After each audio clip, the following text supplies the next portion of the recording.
¿Qué le parece? Si está ahí, Porque existe la hepatitis. Pues es tan real esta enfermedad que la cirrosis que solemos ver en criaturas 12, 13 años es por esto. Nunca supieron ni que tenían hepatitis. Y después tiene una molestia, se le hace una biopsia, obviamente se le estudia, se le hace una biopsia y ya está, con cirrosis. A los 13, 14, 15 años. Y es por esto. O sea, les cuento que sí existe.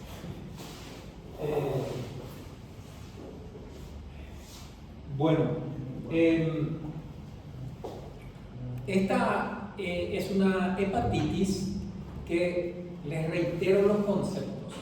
El diagnóstico ya tiene que estar hecho antes de que el clínico le pida al cirujano que tome la biopsia. El diagnóstico ya tiene que estar hecho.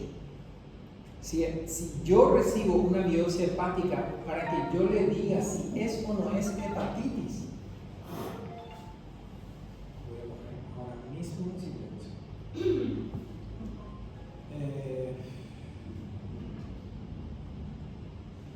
No voy a poner no molestar mejor. Si nosotros recibimos en el laboratorio una biopsia hepática para que nos pregunten si tiene hepatitis, mal, todo mal. El diagnóstico se hace, la clínica un poquitito, laboratorio mucho. ¿Ok? Para hepatitis tenés que tener alteración de las enzimas hepáticas. Las enzimas hepáticas que más alteran cuando se daña el hepatocito son la GOT y la GPT. Y cuando el problema es en los ductos biliares, es la fosfatasa alcalina. ¿Ok? Entonces, con esos estudios de laboratorio que cuando vos pedís perfil hepático, te dan esos, ahí vos tenés que tener ya una idea de lo que está pasando. Y si vos tenés tu GPT y tu GOT alta, entonces hay daño hepatocítico, vamos a decir, de la célula de los hepatocitos. Entonces, lo siguiente que tenés que hacer es investigar por qué. Y sí o sí tenés que pedir serología para hepatitis A, B y C. Si eso viene negativo, pensar en hepatitis autoinmune. Y entonces la hepatitis autoinmune tiene autoanticuerpos. Estos autoanticuerpos no son así específicos, pero sí son autoanticuerpos. Entonces, características histológicas indistinguibles. No se puede mirar al microscopio y decir esto es hepatitis autoinmune. O sea, hay algunos datitos así, pero no es lo mismo diagnosticar un cáncer en el microscopio que una hepatitis para darle etiología. ¿Para qué nosotros llamamos el hígado? Actividad y cronicidad. Para eso, no para el diagnóstico. Y obviamente para ver si encaja en lo que están pensando. ¿Ok? Bueno, el curso puede ser indolente o puede ser muy severo. Muy severo. Se ve más en mujeres con muchas enfermedades autoinmunes. Y el rango de edad es variable, pero generalmente mujeres jóvenes. Generalmente mujeres jóvenes. Pero ya escucharon, se puede ver en niños. Se puede ver en hombres, se puede ver en hombres, pero es más frecuente en mujeres. ¿Okay? Como dato de valor, no tiene que tener marcadores virales. Si tiene marcador viral, vos le culpás al virus y no al autoanticuerpo. Le culpás al virus y no al autoanticuerpo. ¿Ok? Los niveles elevados de IgG quiere decir que la inmunoglobulina nomás está elevada. ¿Por qué? Porque en general hay autoanticuerpos y la inmunoglobulina nomás. No. Esto es IgG, no es un anticuerpo en especial, es inmunoglobulina, como puede estar elevado en cualquier proceso inflamatorio, crónico, etc. Y gamma globulina sería en el ¿cómo se llama? En el electroforesis de proteína. Esto es por convención más de una vez y medio el valor normal. Hay autoanticuerpos asociados en un alto porcentaje de los casos, siendo el ANA y el asma, ANA es antinuclear, antiantígeno nuclear, y el asma es antimúsculo liso. En los niños se puede ver más que se llama anti-LKM, que es por liver, kidney y microsomas, hígado, riñón y microsomas, LKM. Y incluso se clasifica tipo 1 y tipo 2 de acuerdo a si tiene estos de acá o tiene este de acá. Yo hasta ahora no vi para qué sirve esa subclasificación. No he visto ni que sea peor ni mejor, ni que responda a esto, lo otro, etc. Y otro dato de valor negativo es que no tenga AMA o antimitocondrial. Porque hay una hepatitis que se ve cuando tenemos anticuerpos antimitocondrial, y esa hepatitis se llama, antes se llamaba cirrosis biliar primaria, ahora se llama colangitis biliar primaria, y la característica de esa es que es antimitocondrial, el anticuerpo. Entonces este es importante para hacer el diagnóstico de la otra enfermedad y para descartar, vamos a decir, esta enfermedad. Voy a mostrarles un cuadrito y una tabla de valores. Bueno, hay que estudiar al paciente y obtener los datos familiares, porque por lo general hay antecedentes de enfermedades autoinmunes en la familia o en el paciente mismo. Otro tipo de enfermedad, o tiroiditis, o artritis reumatoidea, o algunas otras que son menos frecuentes, síndrome de Sjögren, etc. Acá están los tipos, tipo 1 y tipo 2. Esto basado en el autoanticuerpo presente, ¿verdad? ANA y asma son los más comunes, o SMA es antimúsculo liso, ¿ok? Y el tipo 2 es el LKM1, ¿ok? Como le digo, no sé bien cuál es el valor de hacer esta distinción.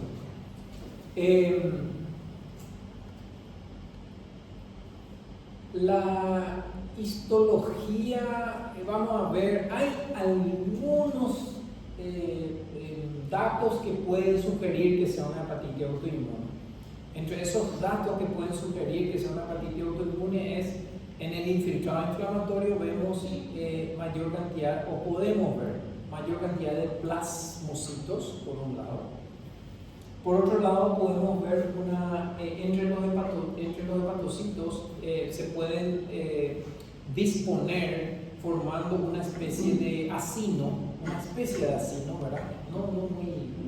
A eso se le llama roseta, que esa es otra característica que se cita, ¿verdad? Y lo otro es algo que se llama emperipolesis, que sería ver linfocitos como si fueran en el interior del citoplasma de los hepatocitos. Entonces esos son tres datos que, si no están, bueno, tienen cierto valor, pero no es demasiado importante. Ahora vamos a ver el valor de la histología para hacer el diagnóstico de esta enfermedad. Le voy a mostrar un cuadrito, que es un cuadrito que se usa en donde se pone el peso sobre distintos aspectos de esta enfermedad para poder hacer este diagnóstico.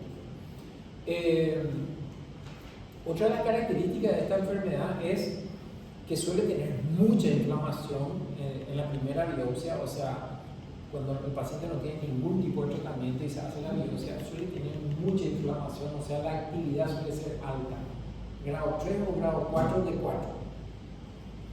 Y a veces no podemos llegar al diagnóstico y se recurre a la prueba terapéutica. ¿Qué es la prueba terapéutica? Se le da corticoides.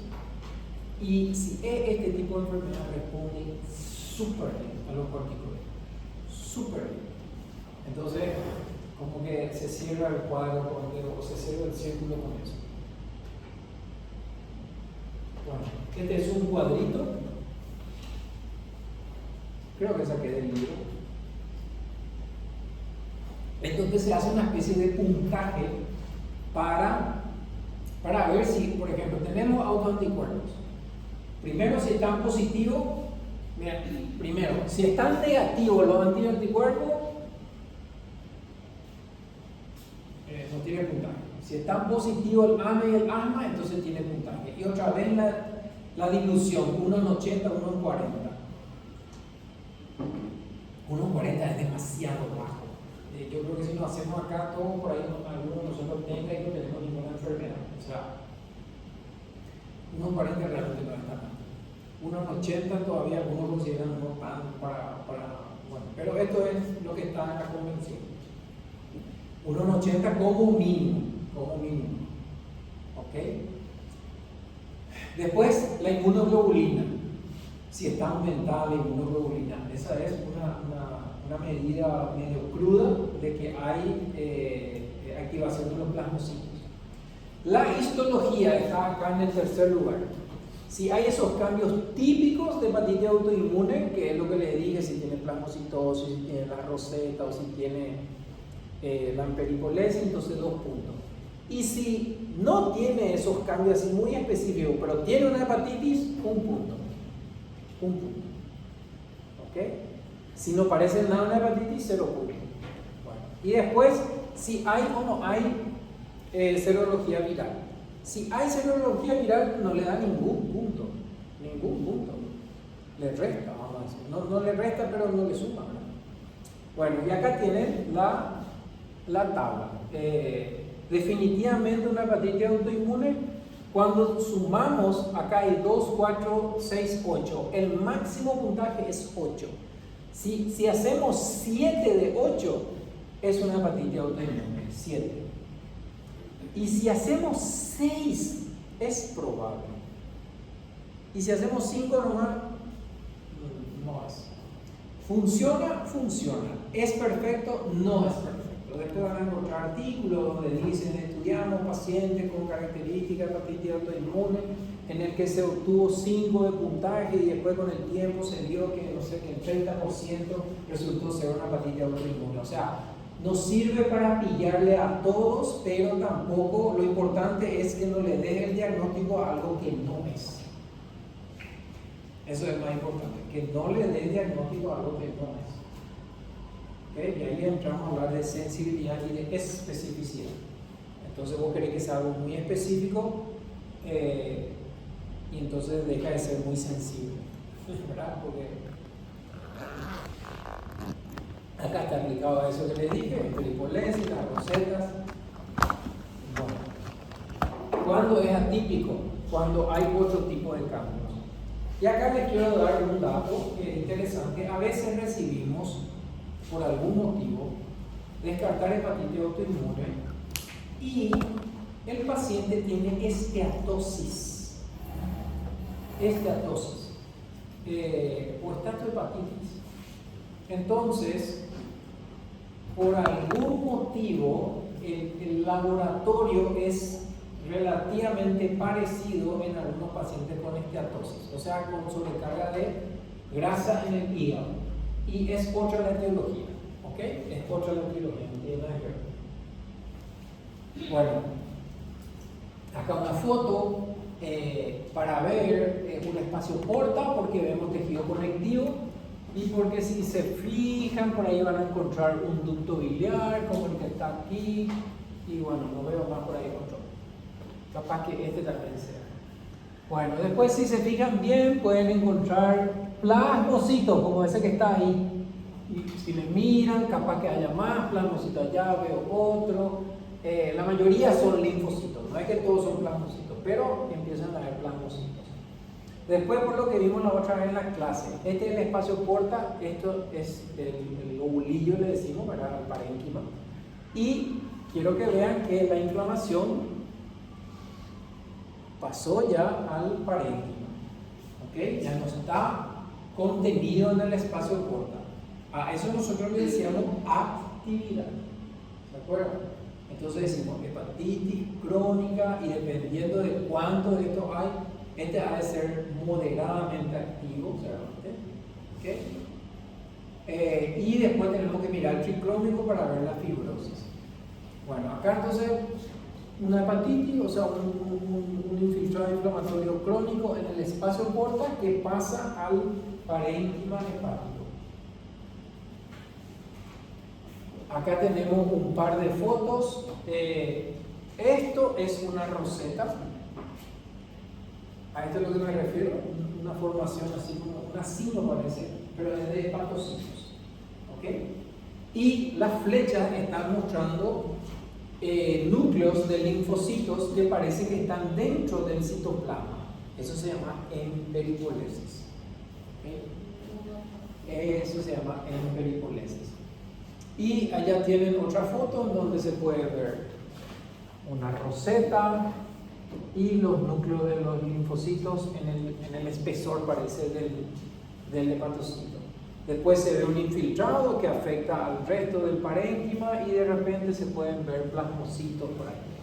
Entonces, son imágenes que decimos compatibles.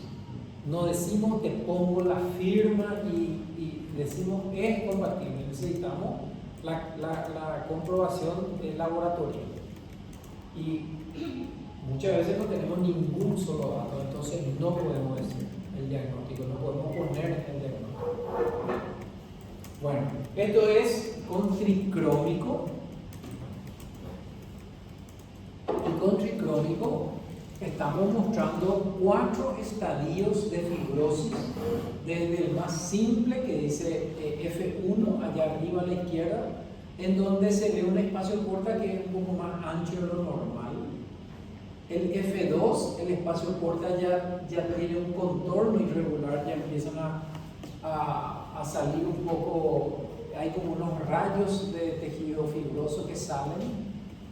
En el F3, entre un espacio porta y otro ya empiezan a haber conexiones, o entre el espacio porta y la vena central ya empiezan a haber estas uniones, pero no es completo. Y el F4, esto es lo que conocemos como cirrosis. Entonces, vamos a reforzar ese concepto. La cirrosis no es una enfermedad, la cirrosis es un estadio avanzado de fibrosis. O puede tener cirrosis con hepatitis B, con hepatitis C, puede tener cirrosis con alcohol, puede tener cirrosis con hepatitis autoinmune, puede tener cirrosis con la colangitis biliar primaria, puede tener cirrosis con la, vamos a ver ahora, colangitis, ¿cómo que se llama? No me viene el nombre, es colangitis ascendente, pero no estoy de acuerdo. Pero podés tener cirrosis con muchas. ¿Quieres preguntar algo? Sí. ¿Viste los boxeadores? ¿Los? Los boxeadores. Boxeadores. Que se pegan mucho ancho del hígado. Sí. ¿Qué te puede tener fibrosis? Fibrosis puede ser, pero no van a tener esto. La cirrosis, por definición, es el 100% del parénquima está afectado. Sí puede tener lesiones fibróticas localizadas. No sé si hoy dieron una clase de tumores, pero ahí se mencionó, por ejemplo, una enfermedad que se llama, o sea, una patología que se llama hiperplasia nodular. Hiperplasia nodular se llama. Y es un tumor así, ¿verdad? Que en realidad tiene áreas de fibrosis y tiene hepatocitos, pero es una zona del hígado nomás. La cirrosis, por definición, es todo el hígado. Todo el hígado. ¿Ok? Todo. Esto, por definición, ocurre en todo el órgano.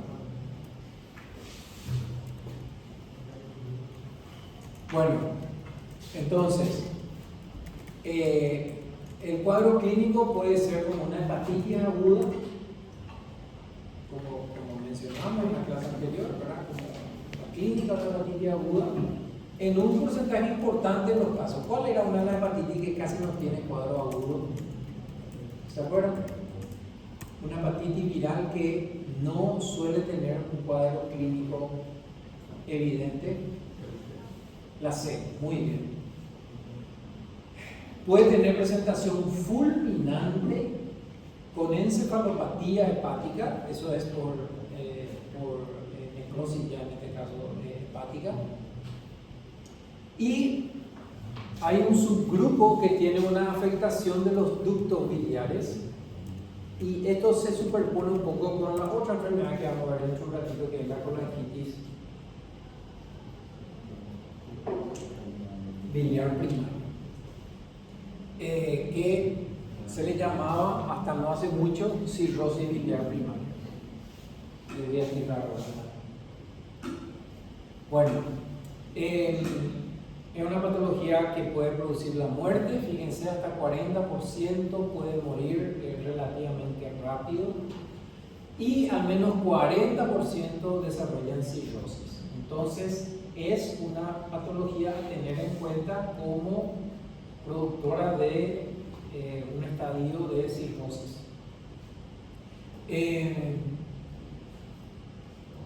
Esto que les dije es importante, responde a la terapia inmunosupresora. Por lo general son los corticoides, pero se agregan o se pueden agregar otro tipo de inmunomoduladores. La historia normal suele ser que se hace el diagnóstico de un paciente con la clínica, laboratorio y la biopsia. La biopsia no es para el diagnóstico, más bien es para ver la inflamación y la fibrosis. Y después empieza a ser tratado el paciente con corticoides y que se agrega otro inmunosupresor. Se le sigue al paciente y en muchas ocasiones hay una mejoría importante, pero los corticoides no se pueden suprimir tan rápido, entonces toma corticoides por mucho tiempo, 1 año, 2 años. ¿Okay? Y para cortarle completamente se hace una segunda biopsia de control y se compara con la primera biopsia. Y muchas veces ocurre algo o se describe algo que normalmente decimos que no ocurre. Se describe que en esta enfermedad puede haber un retroceso de la fibrosis. Normalmente decimos que la fibrosis no retrocede, pero con la hepatitis autoinmune puede haber un retroceso. ¿Okay? Entonces tenía una fibrosis en puente, un grado 3, puede ser que ahora ya no tenga más los puentes, que sea un grado 2, etc. ¿Verdad? Como cualquier patología hepática severa, a veces el paciente tiene que ir a un trasplante y el trasplante le puede dar una sobrevida relativamente prolongada a estos pacientes, pero es complicado lo del trasplante. Y eso está reservado para un grupo, no para la totalidad de los pacientes, para un grupo reducido de pacientes. Bueno, vamos a hablar de 2 enfermedades más ahora que se enfocan más en los ductos biliares. También se afectan los hepatocitos, pero más en los ductos biliares.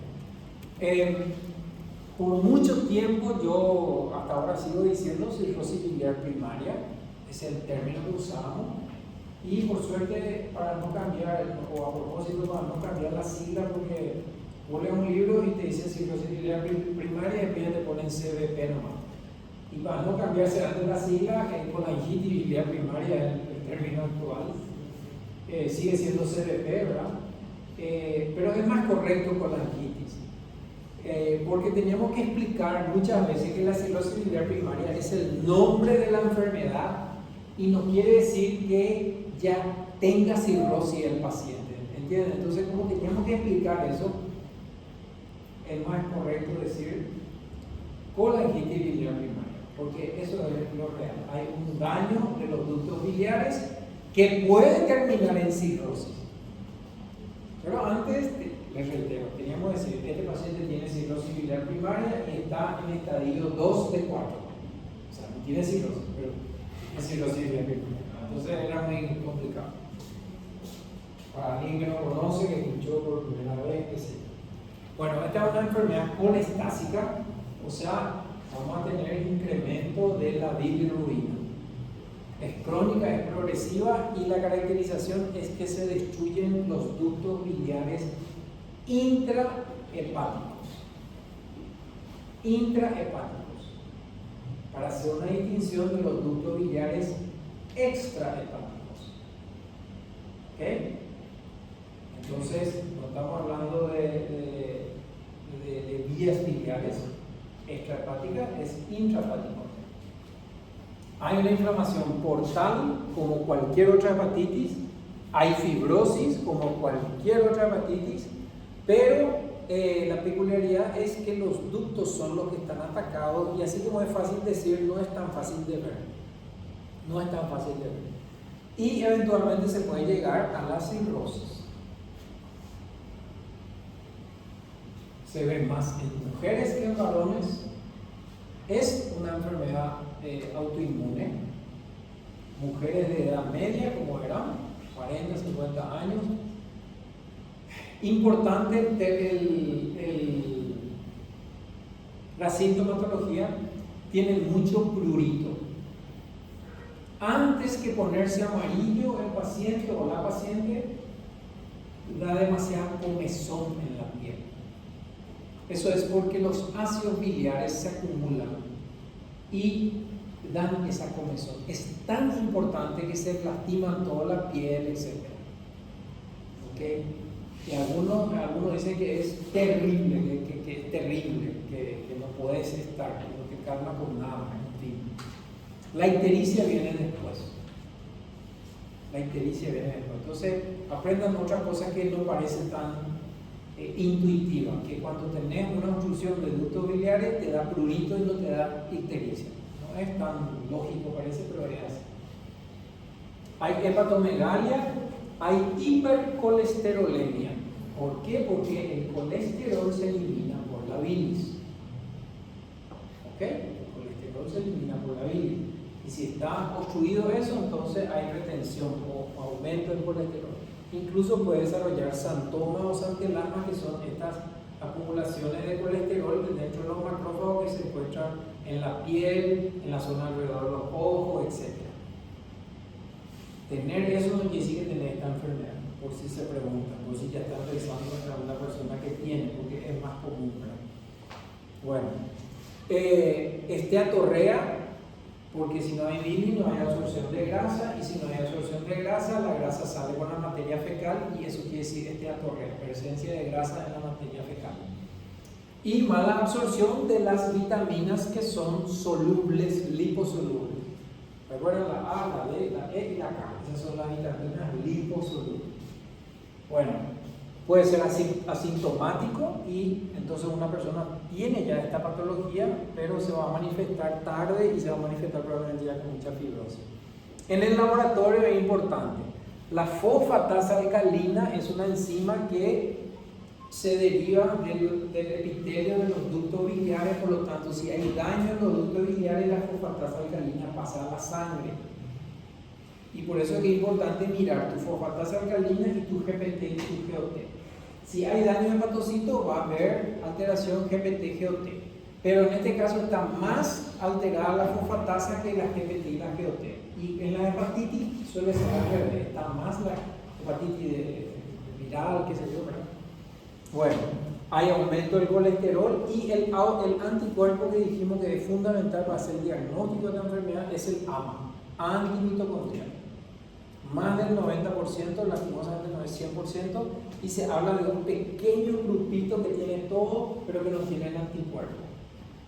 Y se dice que es colangitis biliar primaria o cirrosis biliar primaria, AMA negativo. Pero esa es la excepción, no es la regla. No es la regla. Bueno, etiología autoinmune. Aparentemente son los linfocitos T los responsables del daño a nivel hepático. El anticuerpo es un marcador, sirve para el diagnóstico, etc. Y se ve en esta enfermedad. Pero el anticuerpo en sí no es capaz de ir y dañar a la célula. Porque el anticuerpo es contra un componente que está en las mitocondrias. Entonces, no llega el anticuerpo por la mitocondria. ¿Okay? Y el complejo piruvato deshidrogenasa está en una enzima que está en la mitocondria y aparentemente contra un componente de esta enzima es que hay el anticuerpo, vamos a decir. ¿Okay? Entonces son los linfocitos T y también hay estimulación del linfocito B para que produzcan los anticuerpos. Los pacientes tienen hipergamaglobulinemia, que es como si fuera una hepatitis autoinmune. Hipocomplementemia, que quiere decir que el sistema de complemento se activa y por eso se consume y por eso baja, y hay presencia de complemento. complejos. Está asociado a otras patologías autoinmunes. Síndrome de Sjögren era aquel en el que había sequedad de ojos, de saliva, ¿verdad? Escleroderma, tiroiditis. Lo que más se ve probablemente sea el Sjögren, la tiroiditis y la artritis reumatoidea.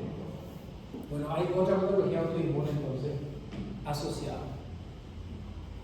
Desde el punto de vista de la patología, de la anatomía patológica, se habla de 4 etapas y nosotros normalmente no, esto es para explicar la enfermedad, pero no es, cuando hacemos un diagnóstico de esto, no decimos está en la etapa 1, está en la etapa 2, no decimos eso, ¿ok?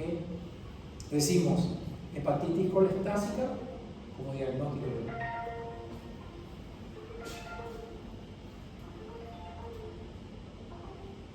Pasó ya una hora, puede ser. 31 minutos pasaron. Yo le puse que me ponga no molestar por una hora. Qué raro. No molestar, una hora. Activo.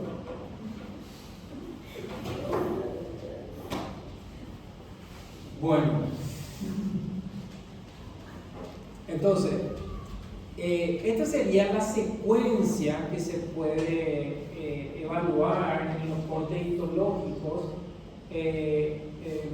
siendo la etapa 1 más temprana y la etapa 4 más tardía. ¿Ok? Entonces, al comienzo lo que se llama lesión ductal florida se refiere a literalmente ver, además del infiltrado inflamatorio en el espacio porta, ver que hay ductos biliares que están siendo infiltrados por linfocitos y que hay una reacción granulomatosa, pero el granuloma no es como el que conocemos en la tuberculosis, es así, células, un granuloma muy, van a ver fotos, ¿verdad? Muy suave, o sea, hay células epitelioides que están ahí asociadas. A eso se llama lesión ductal florida, y si llegamos a ver eso es muy importante porque orienta mucho el diagnóstico. Después de que se pierden los ductos biliares más grandes, hay una reacción del tejido y hay una proliferación de dúctulos que están en la periferia del espacio porta. Esto es porque esa es la zona natural que tiene el parénquima hepático para la proliferación celular. ¿Okay? Es la zona, no es porque, bueno, se está tratando de regenerarse. Luego viene la fibrosis, que es una fibrosis septal, o sea, con el puente, vamos a decir, y después ya la cirrosis. Cuando llegamos a la cirrosis, muchas veces es muy difícil decir por qué estamos en cirrosis. Generalmente ya desapareció el alcohol, ya desapareció el virus, ya desapareció, o sea, no vemos la cirrosis y ya tenemos poca información. Entonces, en el espacio porta vamos a ver daño ductal, granulomas, después vamos a ver la ductopenia. Ductopenia es pérdida de ductos. Ese sería equivalente a se pierden los ductos y hay proliferación de dúctulos.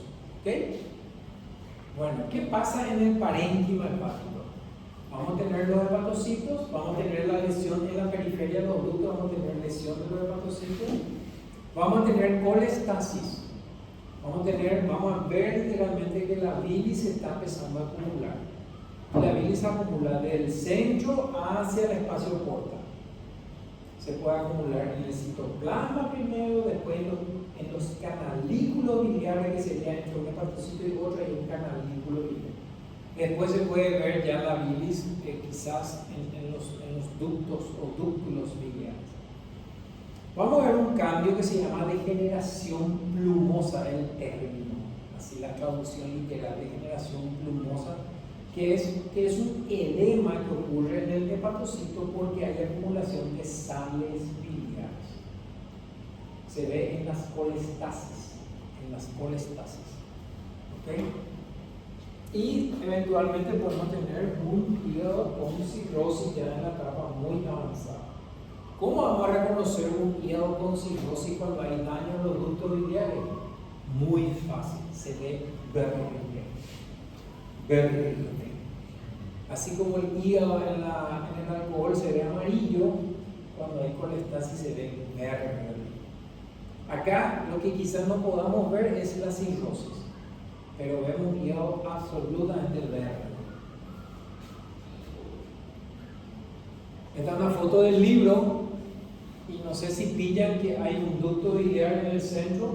¿Ven? ¿Qué les parece? ¿Ven?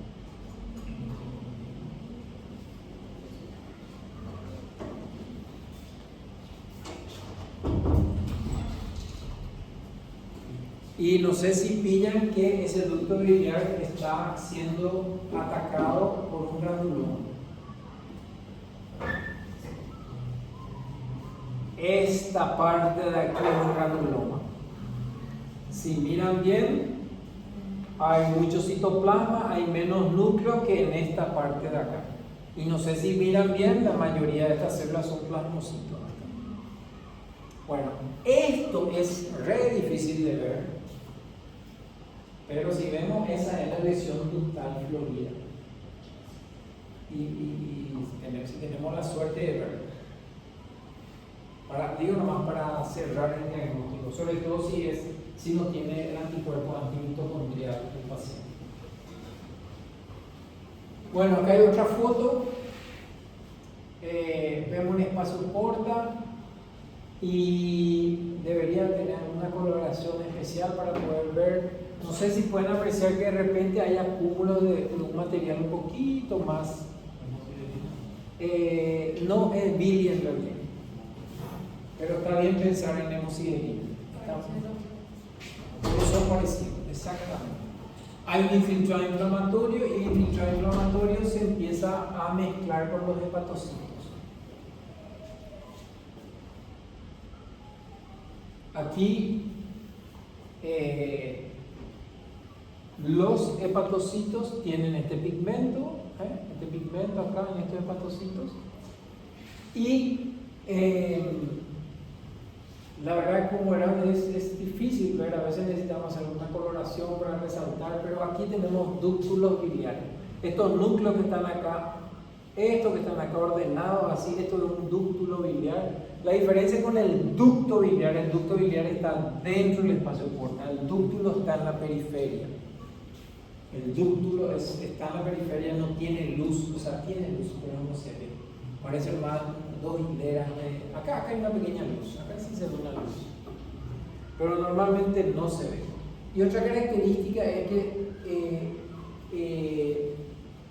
producen alguna citocina que atrae a los neutrófilos, entonces es muy común ver proliferación de dúctulos con neutrófilos. Y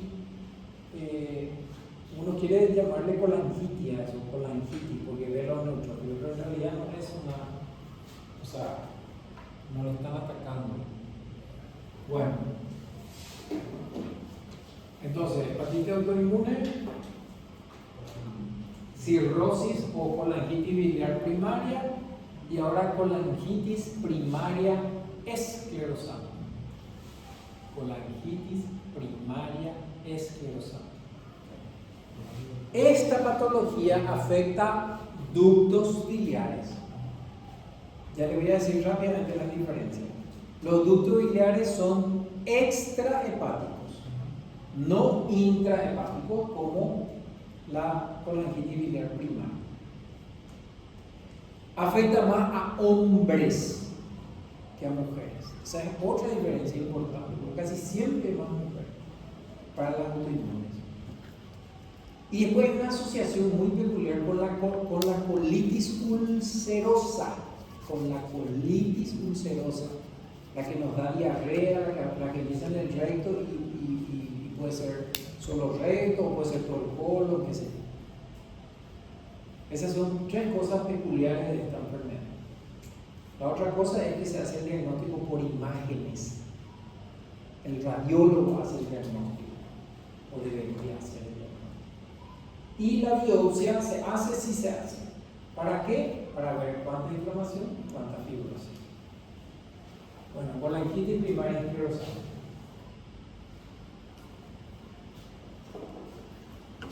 Entonces, inflamación, fibrosis y dilatación de los ductos biliares extrahepáticos. ¿Ok? Ducto biliar extrahepático. Se asocia a la colitis ulcerosa y esto es importante. Si vos tenés un paciente con colangitis primaria esclerosante, el 70% de ellos tiene colitis ulcerosa. Altísimo es la asociación. Pero si vos te vas del otro lado y tenés un paciente con colitis ulcerosa, menos del 5% va a tener esta enfermedad. O sea, esta enfermedad es menos frecuente que la colitis ulcerosa y la asociación es mucho más fuerte entre el que tiene esta enfermedad y la colitis que al revés. ¿Ok? Se ve más en varones que en mujeres, 2-1 la relación, gente joven, no se sabe la causa, se piensa que hay una reacción cruzada que probablemente haya algún antígeno en la luz del intestino que haya pasado la barrera epitelial, que actúe sobre el sistema inmune y el sistema inmune se confunde y le ataca al ducto biliar extrahepático y le produce inflamación y fibrosis. ¿Ok? Inflamación y fibrosis. Se puede ver una asociación con anticuerpos P-ANCA, pero el diagnóstico se hace por la. Bueno, nosotros nunca recibimos el ducto biliar, o sea, a nadie tampoco se le ocurre sacarle un segmento del coledo o algo así para hacer un bote diagnóstico, ¿verdad? No es así. ¿Okay? No recibimos. Entonces, ¿qué vamos a ver en la biopsia hepática? En la biopsia hepática, ¿qué vamos a ver? Podemos ver una fibrosis alrededor de los ductos biliares. Esto es dentro del parénquima hepático. Esto es como consecuencia de que el drenaje está obstruido. ¿Sí? Como consecuencia, no vemos inflamación, vemos una fibrosis. A veces desaparece el ducto biliar y queda un cordón fibroso. ¿Cómo vamos a saber eso? Todos los espacios portales tienen que tener la triada portal: ducto biliar, vena y arteria. Hay que buscar eso. Si miráis tener arteria y vena, nomás no tiene. Después te va, este sí tiene, este no tiene, este sí tiene. Después tenés 10 espacios portales y en 5 nomás tenés ducto biliar. Eso se llama ducto pene, o sea, disminución de los ductos. Tenés que tener más o menos 10, por ahí uno más, uno menos, pero tenés que tener más o menos parecido. Bueno, hay colestasis, ¿ok? Y puede haber daño de los hepatocitos, puede haber fibrosis y eventualmente puede haber cirrosis. Bueno, los pacientes son asintomáticos, pero el laboratorio ya le va a mostrar fosfatasa alcalina elevada, porque dijimos que era encima de los ductos biliares. Puede haber fatiga, esto. Prurito, ¿por qué? Porque se acumulan los ácidos biliares. Prurito después de ictericia, ¿ok? Y después daño hepático. El daño hepático severo puede tener ya características de la cirrosis. Estos ya son asociados a cirrosis, ¿verdad? La citis, la varices esofágica, la cabeza de medusa, encefalopatía, etc. La sobrevida de 10 años de estos pacientes es variable, 50-75%. Hay un riesgo aumentado de desarrollar colangiocarcinoma, que es el adenocarcinoma originado del ducto biliar. ¿Okay? Colangiocarcinoma, en este caso colangiocarcinoma extrahepático. Carcinoma de páncreas, incluso hepatocarcinoma. Bueno, hay un subgrupo de pacientes que tienen este cuadro, pero que es por inmunoglobulina G4. ¿Se acuerdan de esta enfermedad? Que es que hay plasmocitos, hay un subgrupo de plasmocitos que produce la inmunoglobulina que se llama G4, o sea, la subunidad 4 de la inmunoglobulina G, que se caracteriza por fibrosis, por este tipo de plasmocitos y por esclerosis venosa. Esas son las características. Pero lo que domina el cuadro es la fibrosis. Puede ocurrir en muchas partes del cuerpo. Si uno llega a hacer este diagnóstico, bienvenido. ¿Por qué? Porque le hace tratamiento con corticoides y mejora muchísimo. Mientras que la colitis primaria esclerosante típica, no es que mejora tanto con los corticoides, pero la que es asociada a IgG4 sí mejora. Entonces, importante. Bueno, ¿cómo se hace el diagnóstico? Por imágenes.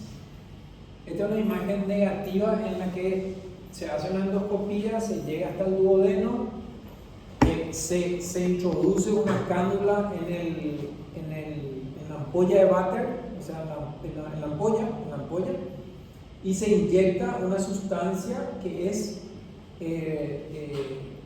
negativa, o sea, que se va a ver en la radiografía.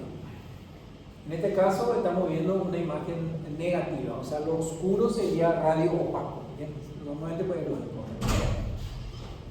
Bueno, si miran acá, esta sería una zona en donde vemos el calibre perfecto, homogéneo, y a partir de acá empieza a haber una alteración en el llenado de la luz. Se ve que es irregular. Y ahí donde está el círculo se ve que incluso se pierde y sigue otra vez un poquitito más allá. O sea, hay una buena estenosis en esa zona. Y se puede ver que entonces hay daño acá, y acá también un poquito irregular. Entonces, por imágenes se hace. Y esto tiene toda su clasificación, aunque nos parezca todo una especie de árbol caído ahí, tiene toda su clasificación, tipo 1, tipo 2, tipo 3, tipo 4, que hace imágenes, tiene otra vez. Bueno, acá tienen un tricrónico para ver un caso avanzado y fíjense la fibrosis, como ya es en puente, ese está por ser una cirrosis.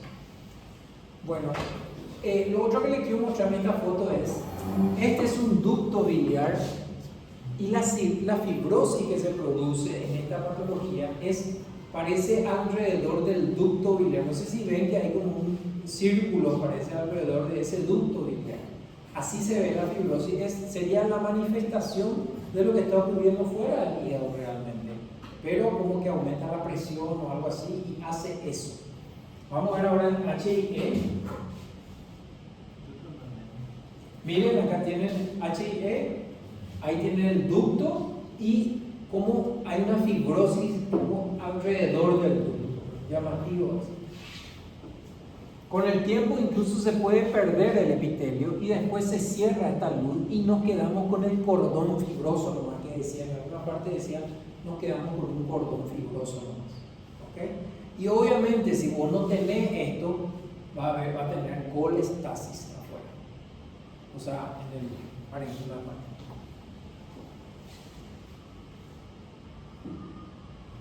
Bueno, este es un cuadrito para comparar las enfermedades que vimos y acá le metimos también a la cirrosis biliar secundaria.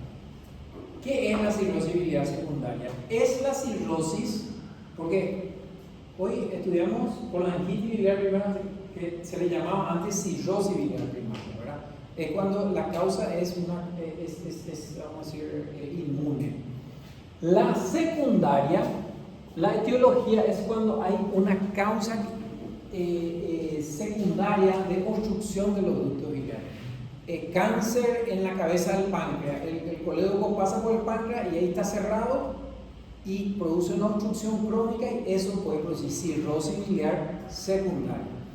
Tener un cálculo que sale de la vesícula y se tranca en el colédoco, tiene una obstrucción crónica, cirrosis biliar secundaria. Puede terminar con una cirrosis biliar secundaria. ¿Okay? En cambio, la cirrosis biliar primaria es autoinmune, eso del anticuerpo, ¿verdad? Y la colangitis, posiblemente autoinmune y con una alta asociación con la colitis ulcerosa. ¿Hay alguna preferencia de sexo? No, porque las causas son múltiples. Para la primaria se ve mucho más en mujeres que en varones, y para la colangitis se ve más en varones que en mujeres. Signo y síntoma es lo mismo: prurito, ictericia, malestar, coluria era color, el pipí oscuro, acolia, materia fecal clara, hepatosplenomegalia, eso es igual en todos. El laboratorio es parecido en muchas cosas: hiperbilirrubinemia, sobre todo la conjugada, aumento de fosfatasa alcalina, aumento del colesterol. Este es igual, pero tiene el anticuerpo antimitocondrial en la cirrosis biliar primaria o colangitis biliar primaria. Y en podemos tener PANCA, ¿ok? El diagnóstico se hace por imágenes, se hace por laboratorio. Y los cambios morfológicos, bueno, vamos a tener éstasis biliar, o sea, vamos a tener en la biopsia, esto se refiere a qué se ve en la biopsia hepática. Vamos a tener éstasis biliar, vamos a tener bilis en la zona 3, que es cerca de la vena central. Vamos a tener los espacios portales hematosos y vamos a tener proliferación de ductos biliares, o sea, vamos a tener más ductos biliares que lo normal, más que lo normal. Sin embargo, vamos a tener infiltrado inflamatorio, acá no hay infiltrado inflamatorio y pérdida de ductos biliares. Acá no hay infiltrado inflamatorio y tenemos esa fibrosis alrededor de los ductos biliares. Entonces ahí tienen más o menos una esquemita donde se ve las tres categorías. Bueno, vamos a tener un break acá, porque le quiero hablar, no largo, pero quiero que escuchen por lo menos. Acá tienen una cirrosis biliar secundaria. Ven cómo se parecen todas, verde, verde, verde. Y esto es lo que yo quiero hablar de ellos. Pero breve nomás, vamos a descansar 10 minutos y